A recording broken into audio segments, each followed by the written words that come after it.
যে বাবা জামাই তুলতে হবে। আজকে বাবা জামাই ষষ্ঠী হবে। গুড মর্নিং এভরিওয়ান, আশা করি তোমরা সবাই অনেক ভালো আছো। জামাই ষষ্ঠীর উপলক্ষে আজ মা সকাল থেকে সব রান্নাবান্নার আয়োজন শুরু করে দিয়েছিল। সকালে খাওয়া দাওয়ার পর আমরা সবাই বসে এখানে একটু জিরোচ্ছিলাম। আমার মেয়ে তো সেই খুশি, ও একবার ডান্স করছে, একবার খেলু করছে, গল্প করছে। এরপর মা দুপুরে রান্নার আয়োজন শুরু করে দিয়েছিল।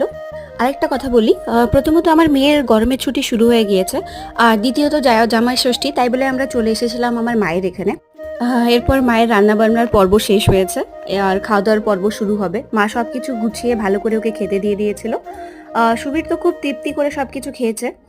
খাওয়া দাওয়ার পর আমাদের আবার বিকেলে একটা বার্থডে পার্টির ইনভিটেশন ছিল, সেখানেও আমাদেরকে যেতে হতো। তোমরা দেখতেই পাচ্ছ সুবীর খুব তৃপ্তি করে এখানে খাচ্ছে। রান্নাগুলো সত্যিই খুব সুন্দর হয়েছিল, মা প্রত্যেকটা রান্নাই খুব ভালো করেছিল। এরপর আমরা বিকালে রেডি হয়ে চলে গেছিলাম বার্থডে পার্টি অ্যাটেন্ড করতে। আজকের দিনটা তো আমাদের অনেক ভালো কেটে গেছে। আশা করি তোমরাও অনেক ভালো আছো। ভিডিওটা ভালো লাগলে লাইক